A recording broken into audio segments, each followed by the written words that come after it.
Today's episode of The Rights to Ricky Sanchez is presented by DraftKings Sportsbook. Sign up for DraftKings Sportsbook and use promo code RTRS. And brought to you by By Nature Pet Foods, slow cooked with super fusion, home of the Soft Shit Award. LL Pavorsky Jewelers, where Rights to Ricky Sanchez listeners go and get engaged. Kinetic Skateboarding. Get 9.1% off your first order with promo code Dave Silver. And Stateside Urban Craft Vodka, statesidevodka.com. On the show today, as the Ben Simmons world turns, has a new episode. Joel Embiid basically obliterates him in a press availability. The Sixers don't pay him, and the Simmons camp perceives it as, quote, an act of war. All of the while, the preseason begins on Monday. So we'll do the same thing we always do for the first 20 minutes of the pod and talk about Ben Simmons, and then we'll get to a large Ricky mailbag. Mentioned Stateside Vodka. I can't urge you enough to get the vodka sodas, which are back in stock. They were out of stock for like 6 weeks because they sold out of all of them, and they are so good. $19.99 gets you the party pack, 8 of them, 4 different flavors, all good. I don't love the cucumber one, but only because I don't love cucumber, but the other flavors, and I'll even drink the cucumber one if I have to. Only vodka and fruit juice and soda water, and that's it. It's gluten-free, no added sugars, no artificial flavors. Statesidevodka.com. As well, we still have those tickets to give away to go see Amos Lee at the Met April 15th. Tickets are on sale now. We got some good submissions. If you'd like to win the tickets, send us Tony T's order at Valone's, what you believe it to be. And we got a commitment that Tony T will read the order and give you a special message for that. So again, Amos at the Met, April 15th, 2022. Tickets are on sale now, amoslee.com. But if you'd like to win a pair, send us Tony T's order at Valone's to rights to Ricky Sanchez at gmail.com. Without any further ado, Amos and the chef.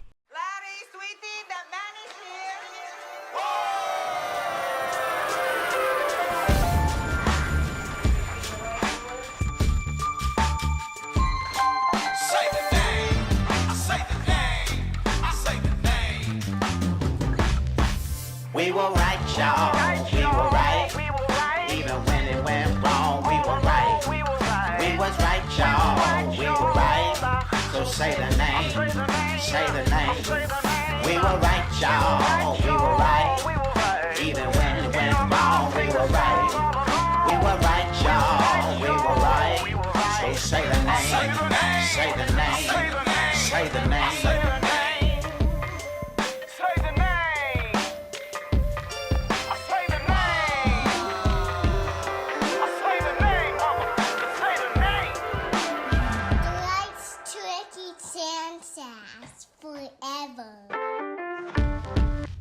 Welcome to the Rights to Ricky Sanchez podcast. I'm Spike Eskin, along with a guy celebrating the first Phillies winning season in 10 years, Mike Levin.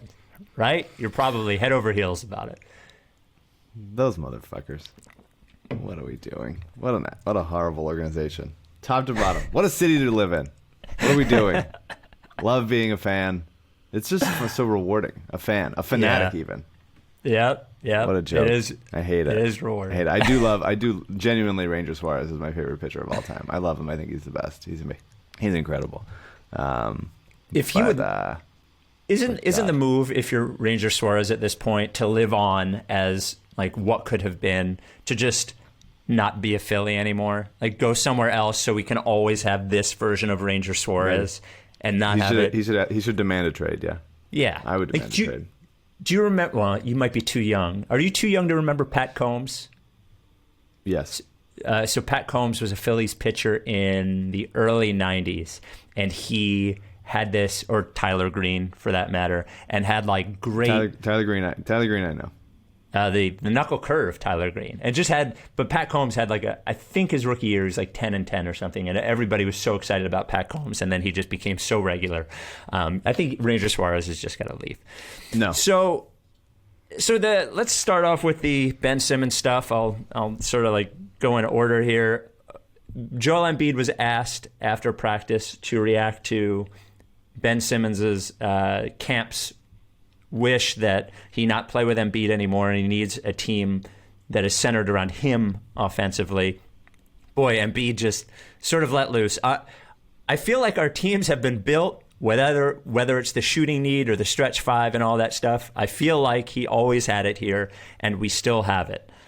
Embiid said before listing all the three-point shooters on the roster, our teams have always been built around his needs. It was kind of surprising to see. We'll say that even going back to the reason we signed Al, we got rid of Jimmy, which I still think was a mistake, just to make sure he needed the ball in his hands. That's the decision that they made. Like I said, it's surprising. And finally, the situation is disappointing, borderline kind of disrespectful to all of the guys out here fighting for their lives. Now, my initial reaction, everybody was like, he's screwing up the trade value and yada, yada, yada. Honestly, like at this point, it sort of is what it is. Simmons is never coming back. And I, as an emotional person, was glad at the clapback. And as a what's the word I'm looking for? A validation person, like that finally, after I've been berated for 3 years for saying that Jimmy Butler is not here because of Ben Simmons, and everybody told me it was like because he didn't want to play for Brett Brown. I'm glad that somebody said that. But I was glad that Embiid said all this, and I don't think it really changes anything with trade value. I think the clutch side is interested in creating as much chaos as possible, and every attempt for the Sixers to make pretend that they thought he might come back was just sort of going to die in vain anyway. So I sort of liked it. I don't know how you felt. It's just every day this is just going to keep happening. Just like we're just going to... Simmons' camp is going to say something fucking stupid, and then someone on the Sixers is going to be like, well, that sucks. And then it's going to be like, Embiid ethers Simmons for saying that Shake's shoes suck. Like, what do we... It's just really... It's just a miserable time to care about the Sixers. I just want the national media... For so long, it was like, no one ever talks about the Sixers. They're a non-entity. They don't matter. This is from like 2004 to 2012. And they just like couldn't matter any less. They're never on national TV. No one gives a fuck. And then just for the last 8 years or whatever, it's just been nonstop like Sixers front page story over and over again, and like never for anything good. And I just wanted to go away. I just wanted to stop. Don't talk about us. Just let us fade into the background. Let us just be a normal team a little bit. I mean, yeah, I just don't... Obviously, the Jimmy thing is the Jimmy thing. We've talked about that ad nauseum. I think Embiid is wrong in saying that there's been plenty of stretch fives. Like, Embiid has had to probably take more threes than maybe he would like, but he should do that anyway. Five. Because what? Embiid's essentially a stretch five. Sure Not really. He has the ball in the post all the time. It's optimally... using Embiid the most is optimally putting him in the post and letting him get fouled and letting him work the mid-range and letting him attract a double team, all that stuff. He's never been... I mean, when you think of stretch five, you think of like at least a modern stretch five. It's like Miles Turner and like Karl Anthony Towns, who's putting like 6-7 threes a game at least, or at least per 36. The only stretch five that Simmons has played with is Horford. Or maybe Muscala if you give him that. Just the fact that Embiid can shoot threes doesn't mean like he is an optimal stretch five. You don't want him to do that. You want him to be in the post. There were certainly, to his point, there were certainly the problem with Ben Simmons. Like it was always going to come down to the starting five. But the starting five has been great. That's the thing. Is like it's been, but not in crunch time. It hasn't because the Ben Simmons disappears. Because he can't play off ball. He's just like it's like it's a waste of time. It's never worked out in a playoff crunch time situation. I'm not going to argue that. But there's been ways that the Sixers could have better serviced both guys. And you always say like Simmons wants the ball. He wanted to be point guard. I don't particularly give a fuck about that. The Sixers should have done a better job and would have if Fultz didn't. Whatever happened to Fultz, another but fun then story what to is go into. But doesn't it always... I think he needed a point guard to also, whether it's a primary ball handler, secondary ball handler, I don't particularly care who brings the ball up. In the playoffs, this past playoff, Simmons brought the ball up and then handed it to whoever was there. Like that, I think these are all kind of arbitrary. The team needed more ball handlers generally. Guys who can penetrate, guys who can get to the rim, guys who can run a pick and roll. Whether that's with Simmons sometimes as the ball handler, whether that's with Simmons as the roll man, whether that's with Simmons as like screening off ball, whatever. It's just it never worked enough. And I just think like the team around a team built around Embiid and a team built around Simmons are not that different. They're just not. And I think when Doc combined both of those guys and said, this is the lineup, we're basically only going to play them together, and then it's Tobias and Dwight Howard or whatever in the second unit, then it became like, well, now neither of them really gets a chance to have their whole thing, because when Embiid is in the post, Simmons is standing there, and when Simmons is trying to drive, Embiid is standing at the 3-point line, which is not the optimal value. That's not what happened. That's not what happened.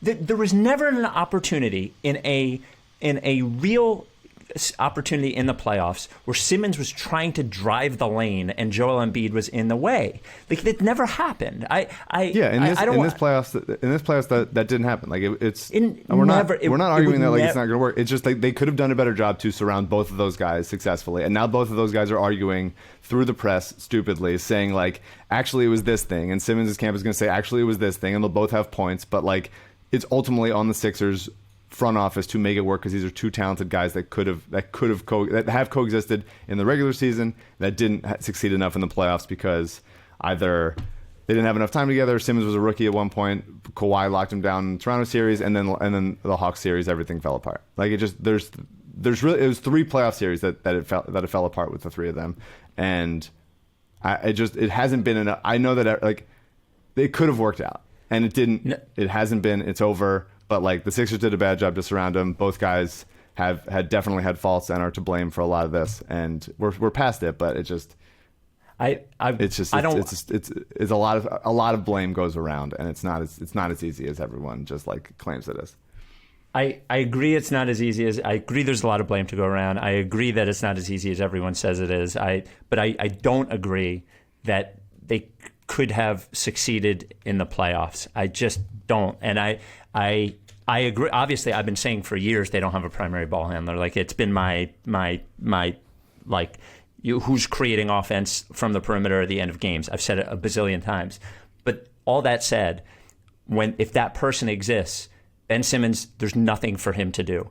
This dream of him being being Clint Capella or something, like he doesn't do it, and he doesn't like to get fouled, and that guy will get fouled. So like it never would work until he improved. It's it. Absolutely. He 100% has to improve. 100% in the half court, especially, has to improve. Getting to the basket, not drifting away from the basket, like drawing contact, going up strong. Like of course, all those things I've said for years. He has to improve, and he will. If he wants to be these are things he has to do if he wants to become like the primary scoring option of a team. But I think Embiid could have gotten better as a passer. Embiid could have. I mean, it's really just the passing thing for Embiid. I think he's a fine shooter. He shoots plenty. From the outside. And if he had to pass, like if Les was running through him, that whatever. I want to get to the Sixers paying him in a second. I would like to thank our presenting sponsor, DraftKings Sportsbook, for doing we've given them bets that we want them to put on the app before, and they've done it before, but this one they really, really came through. I reached out to DraftKings and I said, hey, could you put in the bet, will Ben Simmons make his first free throw of the season? And they put it up there. So if you go to the basketball section of the DraftKings app, there's a section now called Ben Simmons Specials. And this is the only one there. And it says the rights to Ricky Sanchez Ben Simmons special. No is plus 130. So I suggest everyone put their money on no. Yes is minus 150. What do you think is going to happen? I think he's probably going to miss it. There you go. Happen. Plus 130. Plus 130. Thank you, DraftKings. Of course, DraftKings also an official sports betting partner of the NFL. Bet $1 on any NFL game and get $150 in free bets instantly if you're a new user. Also, DraftKings now has same-game parlays. What is a parlay? You put a bunch of bets in one bet. If you win all of them, the odds skyrocket. You make lots and lots and lots of money. If you don't win any same-game parlay bet, you get a credit of $25, We love DraftKings Sportsbook. Thank you for supporting us. Thank you for putting our dumb bets up there. Download the DraftKings Sportsbook app now. Use promo code RTRS and get $150 in free bets instantly when you bet $1 on any NFL game. That's promo code RTRS to get $150 in free bets instantly this week at DraftKings Sportsbook. You got to be 21 or older, New Jersey, Indiana, or PA only, new customers only, minimum $5 deposit and $1 wager required, one per customer. Restrictions apply. See DraftKings.com/sportsbook for details. Gambling problem, call 1-800-GAMBLER. The other thing that happened was the Sixers did not pay. They put the $8.4 million or what that they owe him. So Simmons gets paid quarterly. There's a lot of different players that get paid a lot of different ways. I remember this popped up during the COVID shutdown. Some players get paid biweekly, some per game. Simmons gets paid quarterly. He was owed $8.4 million on October 1st. The Sixers put it in escrow and did not give it to him. And they're buying him a house. Yeah. What's that? They're just buying him a house. Nice little gift with his money. Yeah. Brian Windhorst said Clutch perceived it as an act of war. And Fucking if they're ever, man, Jesus Christ, he's such a loser. Fucking oh my God. Oh, we God, need Windhorst. someone who can do a good Windhorst. I feel like you did it once. Do you have a Windhorst? I don't have an impression. I'm not an impression guy, but I'm sure we can. Killer Cal's probably got something cooking up. Yeah, Use him for something. We could request Killer Cal do a Windhorst. So I think that's it with Simmons. Marty emailed Marty Teller, good old Marty Teller, longtime Ricky listener, emailed and I don't have it up in front of me, and asked us basically, his belief is that Morey has an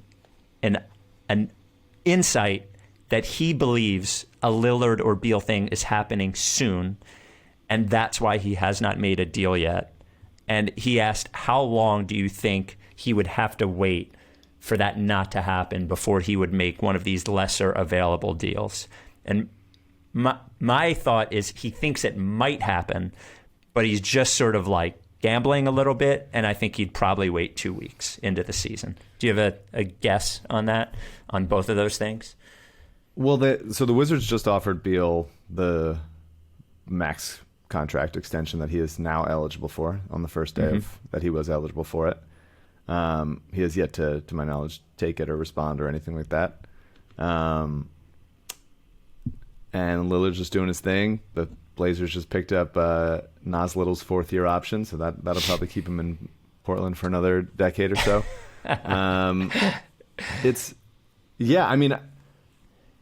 I think there's stages of it. I don't think it's just 2 weeks. I think it could go for way longer. And we can talk about if Ben's gonna, the Jake Fisher report that Ben might just show up and pretend he's injured.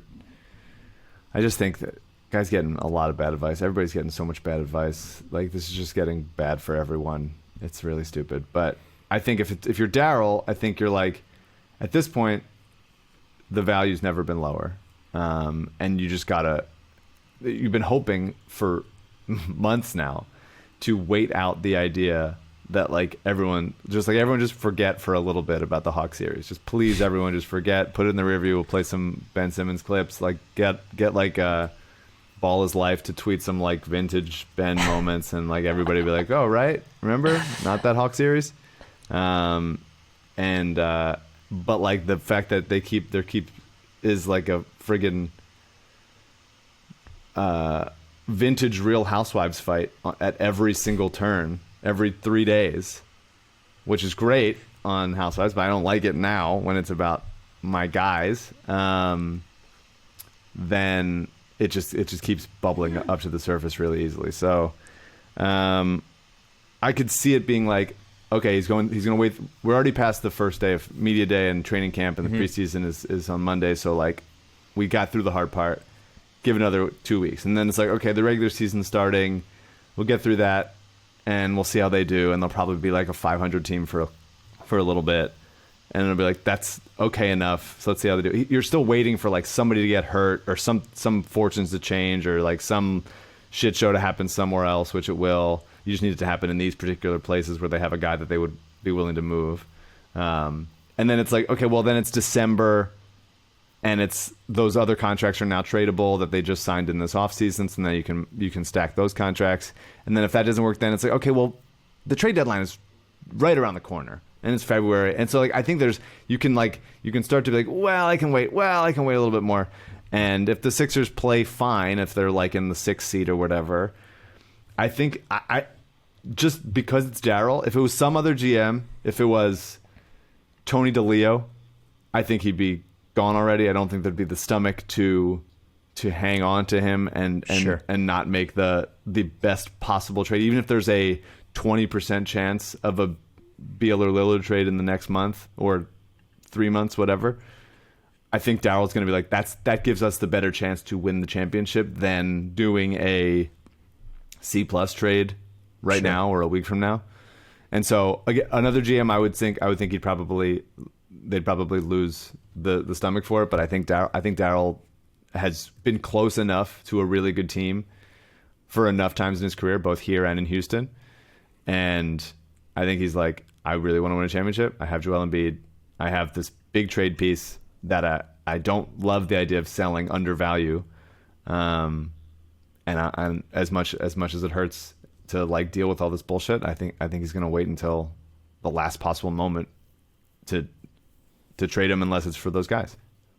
And the value question doesn't even really matter yet until one of those guys is even available, because as we've talked about, like the players that fit what you want who might be available are probably, it's a small list as of now, and the value proposition of Simmons doesn't really matter until Damian Lillard, because Portland does not want to trade Lillard and Washington doesn't want to trade Beal. So whether it's for at this point, so until they ask, it doesn't really matter what Simmons' value is. I guess you could suppose, though I wonder how much in a real way it matters, you could suppose if the Sixers start off poorly, it could improve his value.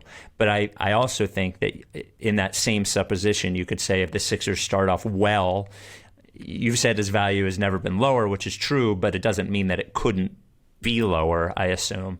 And if they start off great, if they start off 5-0 or something, like, does that hurt his value? I don't know. I think the only thing that really matters at this point, given the amount of picks they have and the Maxey and Thibault, all the other stuff they have, is the only thing that really matters at this point is one of those two guys available.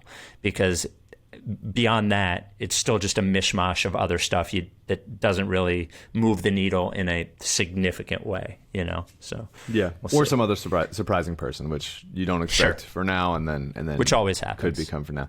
I think there is Yeah, I mean the other thing that you get with this time is like you can see how Maxey is like as the main guy, and if Maxey is part of the Dame trade, then if he looks great, then that becomes more easily movable, like those kinds of things. Sure. So there's more information to gather from the team that is currently there and around the league and stuff.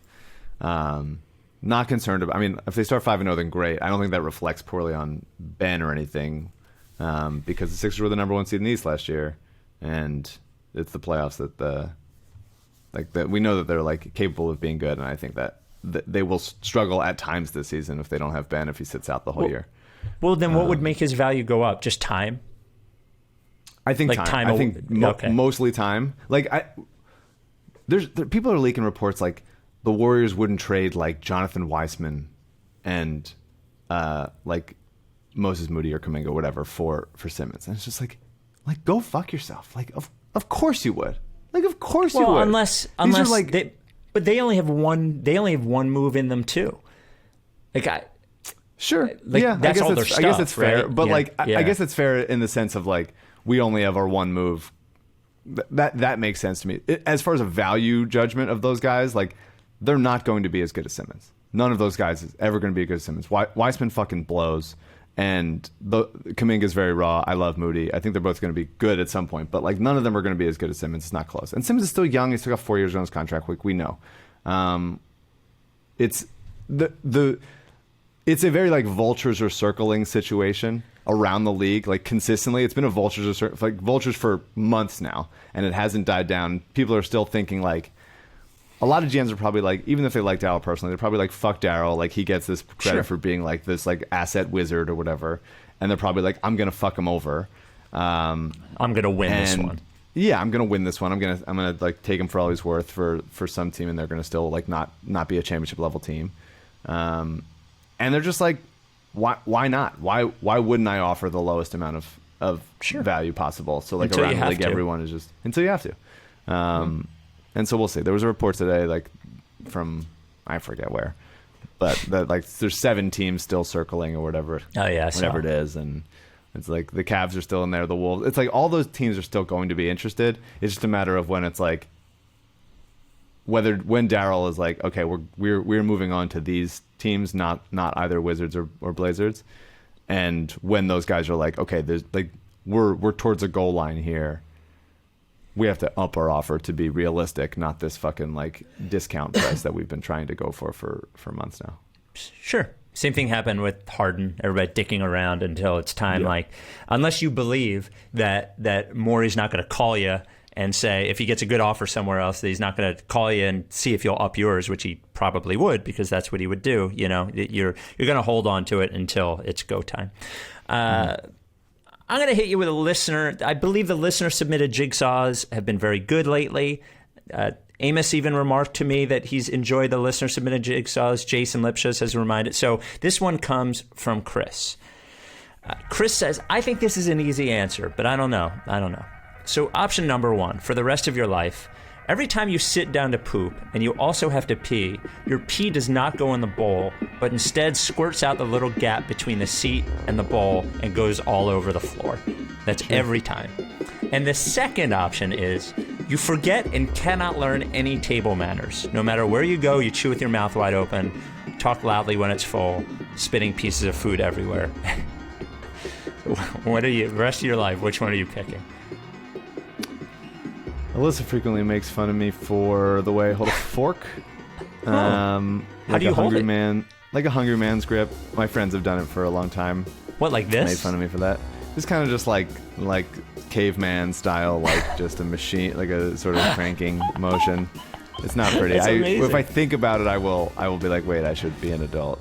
So that's not great. And I also chew pretty loudly. So I'd probably just go to the second one because I think Alyssa would be like, this is what it is. I'm not spitting flecks of stuff everywhere, but I also don't want to, the gap in the bowl is tough. Yeah, I would go gap in the bowl only because like mouth chewing open and like that shit drives me berserk. So, and a wife thing, like my wife doesn't even like when somebody slurps coffee or soup or something, which I think is like okay to do. So this would just, I think it would ruin my marriage. I don't mind like one slurp, but if it's like I slurp everything. Every sip is a slurp, then it's like, come on, get over it. My mom's in here. She's laughing. She's enjoying herself. We're in Palm Springs having a nice little family time, and podcast doesn't stop for family time. So here we are. Before we get to preseason, which starts in just in like days, in 2 days, Mike, it's time for the Soft Shit Award. Obviously, I'll give you a minute to think about it. The By Nature Pet Foods Soft Shit Award will come in just a minute. First, I, of course, have to tell you about By Nature Pet Food, which is what you should be feeding your pet. I heard from Michael, who's a longtime listener, also designed our Bark in the Park shirt of last year, and his cat Loki had been having some tummy problems and got Loki By Nature, and they're hoping for better results by using By Nature. By Nature is just better pet food for your pet, for cats, for dogs. It's better because it is healthier, because it's made with better ingredients. You'll notice the protein is always listed first, which is important, and they use premium proteins. And they also use just really good ingredients. And if you've had a pet for a long time, you go to the pet store and it's like big dog, small dog, indoor cat, outdoor cat. And you think to yourself, if something's good for you, it should be good for everybody. That's the way it is with humans. So you're not going to see that with By Nature because their products are actually like better for your pet. Say soft shit. The reason the Soft Shit Award is named after By Nature is because your pet, your dog or your cat, will start having more firm, appropriate bowel movements with By Nature. It is better for their immune system, their skin and coat, their heart and brain and hip and joint health. It's because they slow cook it, make it more nutrient rich, so it's better for your pet. By Nature Pet Foods. Never had a recall. The company that owns By Nature never had a recall. Family owned, family operated. Here's what I want you to do. If you have not tried By Nature yet, go to Amazon or Chewy. If you get it there and use the code 20RTRS, you will get 20% off your first order. That is 20RTRS at Chewy or Amazon.com. Use the code 20RTRS and you will get 20% off your first By Nature order. I now move back to Mike for this week's Soft Shit Award. I'm giving it to Rich Paul. Look, a declaration of war, and I'll blame Windhorst for it also. So, he gets a piece of it as well. But the idea that, hey, my client's not showing up to work. He's saying he's not showing up. He has a contract for several more years. In the collective bargaining agreement, if you don't show up for work, you don't get your game checks. So you shouldn't get paid for it. And it's like, if there was a big egregious thing that happened, if there was all this horrible, horrible stuff, then it's worth holding out, mistreated, all that stuff. But being almost traded in a James Harden trade is not meriting war. And being hey, I'm not showing up for work, fuck you, I'm never playing for you again. And they're like, okay, we'd love you to be here. But no, fuck, I'm seriously, never again. Get out of here. Don't talk to me ever. Burning all my Sixers tees and headbands.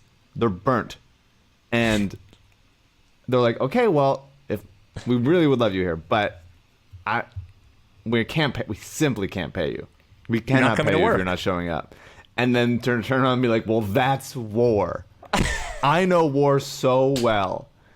And this is it. I listen to all these podcasts about World War I. I'm learning about that kind of stuff. And this is the same. So that's it. I'm Rich Paul. I know what war is. And here we are arriving at war. War. Just tough. Get out of here, man. He's just trying. I love it. He's obviously he's got a big reputation. He's made a lot of things happen, etc. But he just keeps doubling down on this thing, and there's just nothing. There's nothing left. He's shooting empties, and it's they're either going to trade him or they're not. That's it.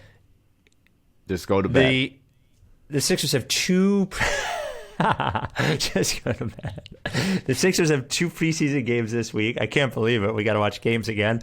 The Raptors, a nice break actually from this. The Raptors on Monday and on Thursday. I think maybe you think differently, and I'm sure there's a long list of things that we could look for. But I think the thing that everybody, or at least the thing that I'm looking for, number one, is obviously just how Maxey handles starting point guard duties and the play. We saw him in a couple of games last year where he scored. All that sort of stuff, but his playmaking ability and what actions there are with him and Embiid, I think, is the number one question for me. Would you agree there? Totally. I mean, the starting lineup now is Maxey, Curry, Green, Harris, Embiid, and that puts a lot on Embiid to carry the defense. Defensively. That puts a lot on Danny Green to freshen up those legs, pal, and cover the best the wing offensive player. Because he's going to be needed until Matisse can come in on the second unit. But offensively, there's a lot of juice there. You can think about a Maxey Embiid pick and roll. You think about Maxey Harris situation. Danny's going to be in the corner. I think Seth Embiid 2-man game. I think it's going to be Maxey getting out in transition. I think Tobias is going to be counted on to get out in transition a lot and really push the pace, get some easy buckets in there. But yeah, I think 100%. It's all going to be how much has Maxey improved. He looked good over the second half of last year. He looked great in the playoffs at times, and then he was a rookie at times, which is and he's a young 19 as well. It's depending on assuming you can only assume that the Ben Simmons thing is just going to be the worst. Let's assume the worst scenario in a trade return. Let's assume Dame doesn't come back. Let's assume Beal doesn't come back. Whatever. So this is the team we got. Let's see how good they are. Let's see how much Maxey can carry them as a very young starting point guard. and then I want to see like Shake talked about adding just working on shooting and defense. He apparently beat Seth and who was it? Corner 3 contest. Yeah. Seth and Danny? Seth and Dan. Or Korkmaz? No, I don't think it was Korkmaz. Seth and Danny sounds right. Okay. Shake is the best player on the team. I believe it. I'm back on Shake Island. I think last year was tough. There was a lot. He couldn't handle it, all of it, over the sustained course of a year. I think defense is adjusted. I think he just did a lot of, methodical ball handling and just like kind of couldn't get by people, and then the shot kind of left him for a while. But I loved his quote saying like, I really worked on defense this offseason because it pained him physically to not be on the court at the ends of games, and he knows that on defense is where he needs to improve to be able to get there. He doesn't want to see like Matisse Seth come in for like offense defense stuff. Like he wants to be there, and I think that that's cool, and I think that he deserves it. He's long, he's got 7-foot wingspan, he can shoot, he can drive a little bit. Like there's no reason why he shouldn't be a very valuable member of this team, and he was at times last year. He just gotta tighten it up more consistently and have more options. I think he's got to settle down a little bit too. I think there were maybe it's just his body language, but he did appear to get sort of agitated and frustrated quickly. And I think like if you're going to be a primary ball handler, if not the primary ball handler, your ability to sort of settle everything down and be in control is crucial, and it seems like he lost that a lot last year. So I'm cheering for him too. I will also be on his island. I want to see the shot looking normal again, and I want to see that. If those are the two things I want to see from him, they are those. We are doing a thing. We haven't put out a shirt in like a while. So we always get these requests to reprint older shirts, older Ricky shirts. So we're taking a vote. We're going to reprint one older Ricky shirt. We didn't put on there the shirt, quote unquote, on the list because we do that once a year in the Black Friday sale. We do a different color of the shirt, the one with the names on the back. So we have a list of like almost 30 shirts that we've done. Just go to rightstoRickySanchez.com. We did rank choice on it because maybe there are 3 you really like. I want to know that. I don't want you to just have to pick one. There's some good, and there are some shirts up there that have never been available for sale, only for trips or like charity stuff, like the Rebel normal collar shirt, the Fuck Andrew Sharp shirt, the TJ New Year's Eve shirt. They've never been available before. The Joel Embiid and Justice for All shirt is up there. There's a lot up there. There's been actually more votes. Yeah, a lot of shirts. We've done a lot of shirts. There's been more voting than I would have imagined. So please, we're going to leave it up until Friday. I wonder if I was trying to guess which one you would like again. And I settled on the Nerlens was traded for a fake draft pick shirt. For some reason, I assumed you would really have an emotional attachment to that one. I haven't locked in. I think just the thought about reissuing a shirt is different than like what is my favorite shirt, Like the idea of to buy it now. Yeah. Like I don't know. Just to pick an example, like the TJ New Year's Eve shirt is great if you were there. How much do you want it if you weren't there? Correct. Yeah. I'm not sure. So I'm still thinking about it, to be honest. But it's a ton of shirts, and seeing them all together is just like that's a lot of shirts. We've been doing this a long time. Holy cow. Yes, a really long time. The Gobert shirt, I feel like a lot of people found out about after it was for sale. We saw a lot of those. And a lot of good reaction on the Process Core 4 shirt. And the only other thing I'll say, and people say to me all the time about the Al Horford Appreciator shirt, oh, that didn't age well. That is never has a shirt aged better than that shirt. Everything leading up to that shirt and what happened after that shirt makes that shirt, I think, like one of the Mount Rushmore of Ricky shirts for everything about it. And I'm proud to wear that shirt, and I love that shirt. And I actually think that shirt has aged phenomenally. So anyone who thinks differently... It was always a joke. There was never... Yeah. The joke was that we always appreciated him. And we did. Yes. Yes, that's the bit. So the mailbag brought to you by Kinetic Skateboarding. It is hoodie weather. Hoodie weather. This is the best time of year. Hoodie weather. Kinetic Skateboarding. More hoodies than anybody. So whether you skateboard or not, whether you snowboard or not, they're your hookup for that. Sneakers, all that stuff. Hoodies. KineticSkateboarding.com. Use promo code DaveSilver for 9.1% off your first order. By the way, before we get to mailbag, a very, very polarized reaction to Coach David Thorpe's appearance on the Ricky. So much so that he reached out to me to, I hope it's okay that I share this, he was like, seems like there are a lot of people mad. I'm very sorry for that. I didn't mean to like ruin your podcast. And I'm like, no. This is what happens when it's good. Don't worry about it. No, polarizing guy. I enjoyed it. I think I think the Embiid stuff rubbed people the wrong way, but and as I said on the podcast, I think it's just sort of like that's like the old book on him. I don't think that's who he has been for the last couple of years has been different. Yeah. But as I said to you, and I was texting with Sean Gonzalez about it yesterday, not going to call him coach. I didn't call him coach. You called him David. I can't call him coach. He's not my coach. Like just because he is a coach doesn't mean I'm going to call him coach. I'm not going to just because like other people are dads. But I'm not going to call them dad because they're not my dad. He's not my coach. He's not my dad. I'm going to call him David. We're grown-ups. So when you said that, I thought to myself, I interact with former coaches a good deal on what do I call them. And every time I've addressed, like Dick Vermeil for WIP, I had to deal with Coach Vermeil a lot, because we did a lot of stuff with him. Every time I sent him an email, I called him coach. Now maybe he's definitely an elder in that way. Brett Brown, I've always referred to as coach. Let's say Andy Reid. You call Brett coach? Yeah. That's weird. That's weird to me. Hey, coach. Yeah. So if Andy Reid came on the pod, you'd call him Andy, not coach. Andy. Yeah, I don't know. So this first email. What other jobs? What other jobs? President. What other jobs? Yeah, I mean, I guess like political or like military, you would do that. But if I knew him enough, I probably still wouldn't. Really? This is war? Someone would declare war on me for not calling him coach? No, I'm just saying that I was just hearkening back to the war comment. And no, I know. You noticed you said military. Maybe this is like the military. And if you're a lawyer, I'm just going to you have to call them Esquire all the time, just going around. It's ridiculous. I don't know.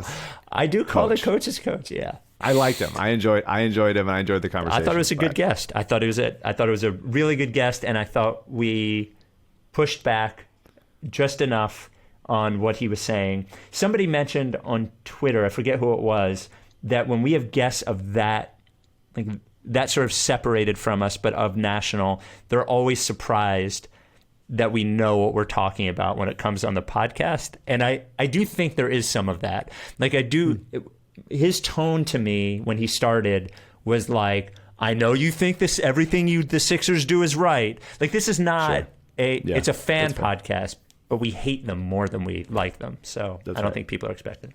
That's right. So this comes from Karsten.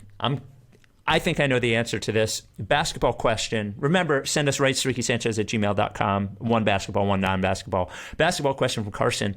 Karsten, does Ben get a tribute video when he makes his return to Philly on another team? I'm leaning yes. I'm leaning yes, he will, and it would be a boo throughout. But I am holding final judgment to see what hells await us in the next couple days, hours, because there's going to keep being more. He's just going to, more shit. Just Rich Paul, just going to various Wawas and just like stabbing the sign and just like, fuck you, Wawa, it's gas station food. Like just, there's going to be stuff like that. And just like, I don't know. How far does it go?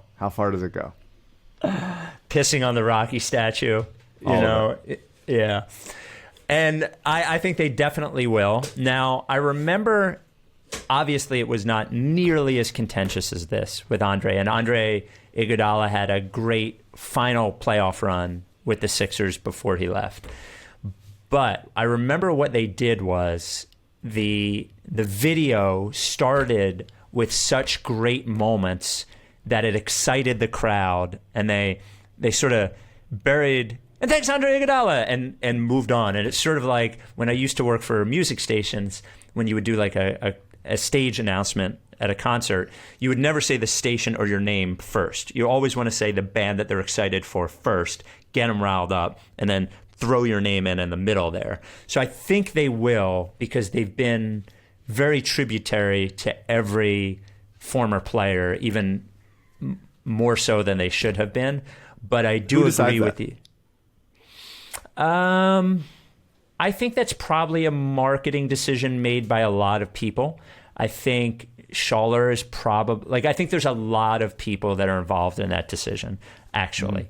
So, the hard ones. I think that the normal ones are, he played here, he's getting a video, even if he was only here for, 10 games or something. I think this one, they'll have a conversation. Like with stadium ops, there's Derek, who's in stadium ops, who like sort of runs the show. He's been there for a long time.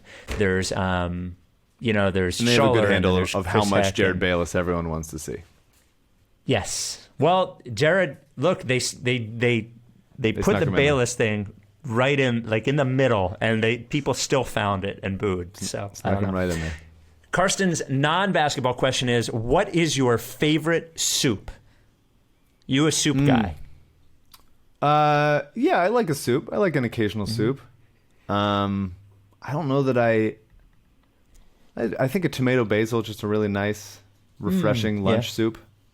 Yeah. Or an appetizer soup. Mm-hmm. I would say I used to really like French onion before it ravaged my body too much. Mm-hmm. Just like gobs of, my grandma used to make just like gobs of cheese on top of it, just like a full like 2-inch layer of cheese. That's something I can't handle anymore. Yeah, I just like I like an occasional soup. I like sneaking vegetables into a soup. So I would agree with you. Pre-vegan days, French onion would have ranked number one for me, and barely a soup even. Almost like it's really just a vat of cheese and bread with clam chowder, same broth. thing. It's just like you can't. It's too much. Yeah, I would say I lean toward not cream soups, and vegetable soup is bullshit. I like a little matzo ball soup, if I'm being honest. Oh yeah, yes, I should. Yes, absolutely, matzo ball all day. Yeah. Speaking of matzo balls, LL Pavorsky Jewelers. Wow. Doesn't have anything to do with matzo balls, but there's a guy on this podcast who is a user, endorser, just goes all the way with LL Pavorsky Jewelers, and that's one Mike Levin, who bought an engagement ring from LL Pavorsky recently. That's right. Mike, tell us about it.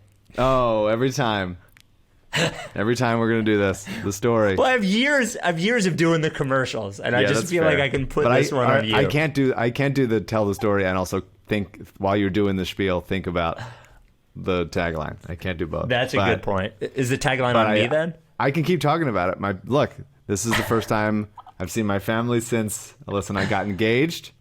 Mm-hmm. So they're seeing the ring, they're enjoying the ring, they're saying nice things about it. They're saying LL did a great job. My dad apparently had seen LL in the interim period from when I had been talking to him about sending the ring out and when I actually proposed, and LL kept quiet. My dad claims that LL had a Cheshire Cat looking smile to him, but that's just what LL's face looks like generally. No, I didn't tell my parents. I didn't tell you. I didn't tell anybody. LL didn't tell me either. LL knew. John and Colleen knew because I was doing it at their house, and Alyssa's mom. That's it. But LL kept it quiet. He keeps it close to the vest. He's got a big breasted vest, double-breasted vest to keep all those secrets in there. Yeah. And they're nice, and he's good at it, and we're happy about it, and we love him, and everybody is grateful and appreciative because he's the best. He is. If you buy an engagement ring, it has to be from LL. And, a couple of things I don't want you to worry. I don't want you to worry about, like, price range. He'll take care of you no matter what, no matter if you're spending a lot, spending a little. It's not about that. It's about Ricky listeners. So you can do that. And the other thing is, like, you can feel free to go to him and then try somebody else out and compare it. Like, don't feel pressure. There's nothing pressure about this. I'm just convinced that if you go to him, you're going to want to buy from him. 707 Walnut, been there over 30 years. 215-627-2252. Lee at llpavorsky.com. I've said before, if you're going to go in there for an engagement ring, look, you can just stop by, but if you make an appointment, it's way better. Or tweet at him at llpavorsky, supporting our charities as he always has. God bless him. Providence Animal Center, coded by kids. LL Pavorsky Jewelers. LL Pavorsky Nothing. Jewelers. LL. You get one.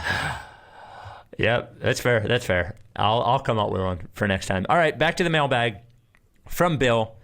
First and most importantly, I know this will never happen, and that Ben's days are numbered. But if Ben had his Ricky Vaughn Major League 2 moment where he fired Rich Paul and held a press conference to say he was getting bad advice, that he was sorry to teammates and fans, that Atlanta was a wake-up call for him, and he was dedicated to working on his shot and free throws, and that he promised to shoot because he wants to reach his full potential in Philly, what would be the outcome? Would he be embraced by fans? Would they be patient for them? Or would it take 1 2 for 14 performance for them to turn on him?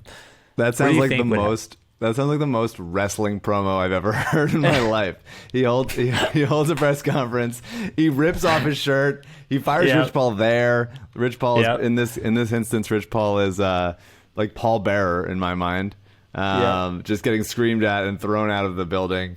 And he says all the things he needs to work on, and he says how much he loves Philly, and he puts on a Dawkins jersey and like all this stuff, everything. That sounds really funny. I would love that. He ends it with "Fly Eagles Fly," of course. Yeah. Go Birds, any of that.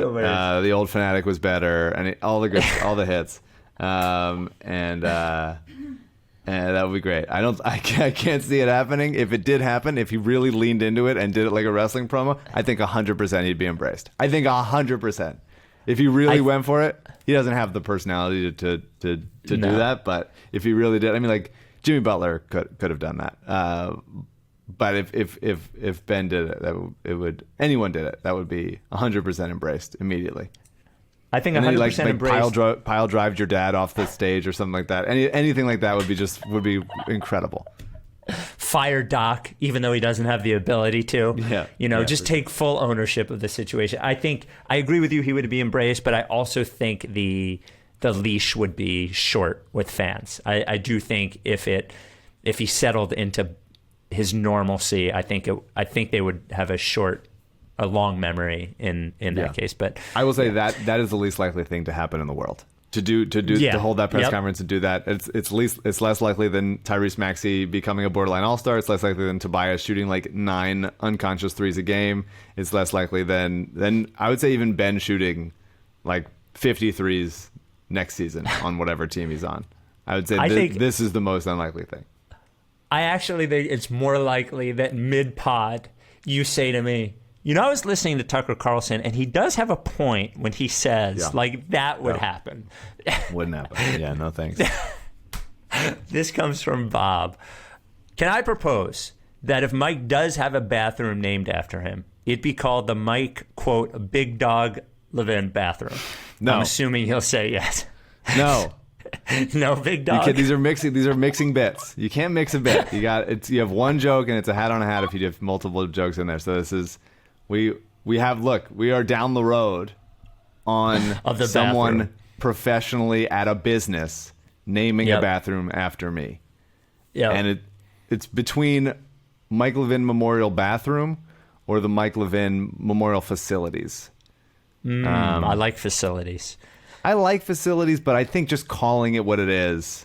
I think one bathroom, there's 2 bathrooms there at this particular place. And so if they're both my bathroom, it's a little bit rough. I think only one of them should be my bathroom. And then the other one can be named for someone else. Or nothing. This could be the bathroom, and then, like, this is the mic. But, yeah.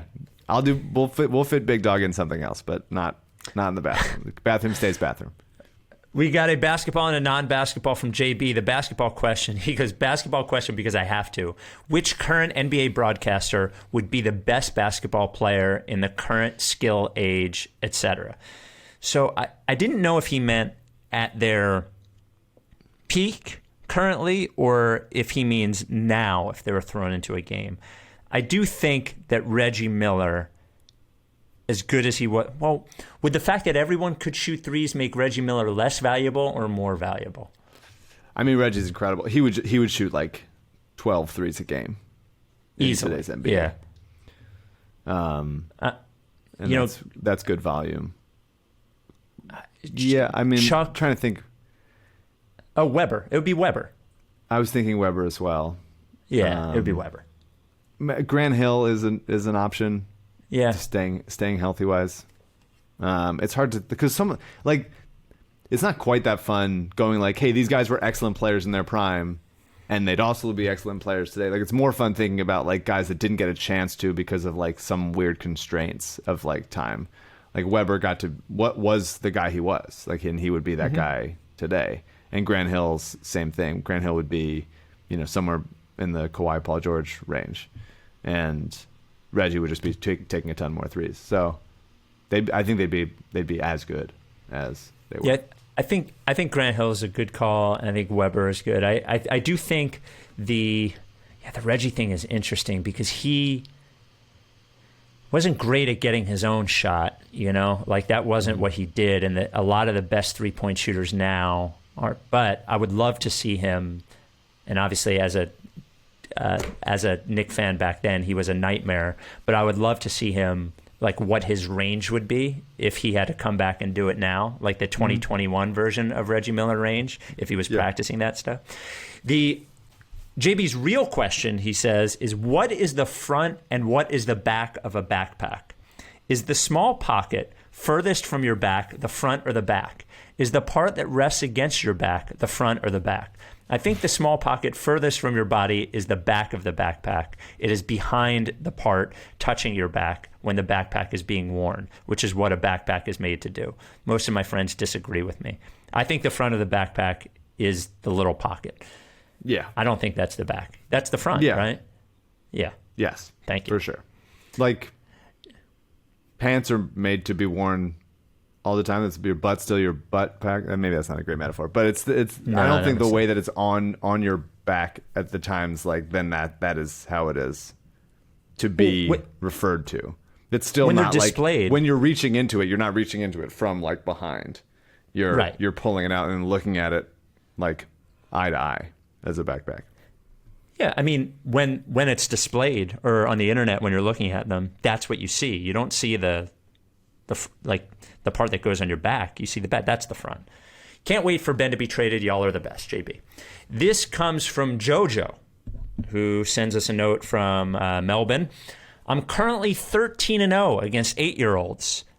I'm currently 13-0 against 8-year-olds I've come across since you posed the question, which age group could you confidently defeat in a fight?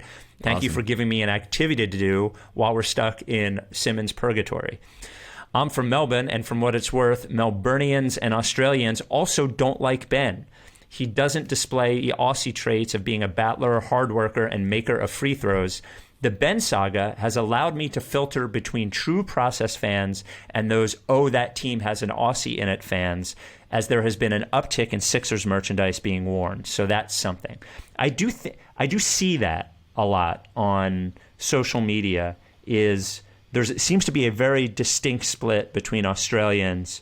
They either have always really loved him or always really hated him. I do think that there are some people who think he is not a real one of them. He says, I'll leave you two with standard Aussie colloquialisms for you to guess what they mean. So here are 5 Australian colloquialisms that we have to guess what they mean. First, bloody oath. What do you think bloody oath means? I think it means I promise. Yeah, I mean that's what an oath is. But or does it mean that's definitely true? In my mind, it'd be like eating something that you know is going to hurt your stomach. Gross. That would be the way that I would take it, for sure. Next one is Sanga or Sanja, Sanga. Not a clue. Nothing. Yeah. Sanga. I don't have any idea. Next one is Sausage Sizzle. That is a standard Australian colloquialism. Sausage Sizzle. A well-endowed man. I'll say it means exciting. I'm just going to go after the sizzle word. Two more. Dustin Frothman. A weird pun. A weird Dustin Hoffman themed coffee hut. Wow, that isn't a colloquialism, but would be funny if that's what it was. And then finally, a blinder. What is a blinder? I'm going to guess that one means huge genitalia. I think like a very sunny day. I like that one. Two more. This one comes from Mike. Nope. This one comes from Colin. How long do we have to wait for Jimmy Butler to jump in on this Simmons thing? It's got to be coming soon. Oh, my God. Yeah. Isn't it shocking no one's asked him yet? Yeah. Yeah, that's going to happen. So yeah, I don't know why I hadn't thought about that, but that'll happen. So something to look forward to this week. Great. Yep, Wednesday's pod. And then finally, hey, Spike and Mike. This comes from Mike. I'm currently folding laundry and picked up the Ricky, the shirt, while going down memory lane. I had thought of trying to make the worst starting five from this shirt. Here are the qualifiers. Guys who are still waiting to come to the NBA, like Dario Saric, Sergei Lishuk, and Cenk Akyol, are off limits. It has to be built like a legit roster. Mine is Nate Walters, Glenn Rice Jr., JP Tokido, Arsalan Kazemi, and Tim Albrecht. P.S. If you can choose your top two process Sixers that had a cup of coffee with the team, training camp, preseason, G Leaguer, that you wish made it and stuck in the NBA, who would they be? Excluding guys like Roten and Cannon because they're obvious answers. Mine would be Khalif Wyatt and Royce White. Yeah, that's a good one. Wait. The first one I have is that... Oh, go ahead. Oh, that's his. Oh, his is Khalif Wyatt. And okay, I thought you were saying correct. And Royce White. Yeah. Yeah. Khalif would have been cool. All right, let me look at I would have the liked... names. Who is that guard that was here with TJ?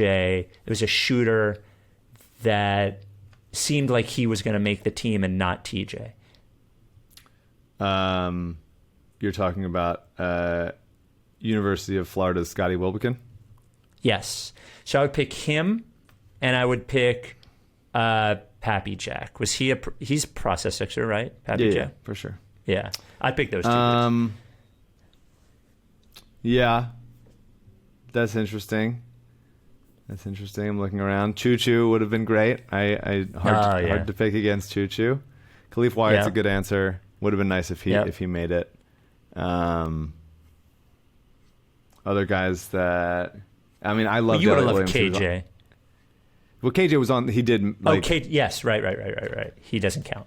Yeah, these are even fringier than the second round guys. Although Elliot Williams was the first round pick. Yeah, I'll go Choo Choo and Elliot Williams. Wyatt. Oh, Khalif Wyatt. Okay. And then his non-basketball question is, if you're still reading, if you're on death row, what would your last meal be? It depends what I'm in the mood for. That's what I would say right then. I'd be like, what am I in the mood for? I wouldn't be able to submit it ahead of time. I can't top that. I can't top. See what I had for breakfast. Preseason starts Monday. Games, and hopefully this thing is over, but it probably won't be. So we will talk to you Wednesday. Yeah. Doc said Embiid's in even better shape than he was last year. Do you believe him? I don't know. Maybe. It'd be cool. Sure. It'd be cool if he was in as good of a shape as he was when he was like significantly thinner coming into the league. If he has that like physicality and also that level of stamina and everything, that'd be dope. I like that he's healthy. I want him to be healthy forever. I'm happy he's healthy. It's a little weird he never had surgery on the knee. Little odd, I think. You know, but who knows? Hopefully he survives the Then war. I won't fuck with you. If you don't We'll talk to you this week. Are you down with TTP? Then I won't fuck with you. You know, Lickface. If you don't fuck with me, then I won't fuck with you. If you don't fuck with me. Then I won't fuck with you. But if you fuck with me. I'm gonna fucking kill you! Time for plan B.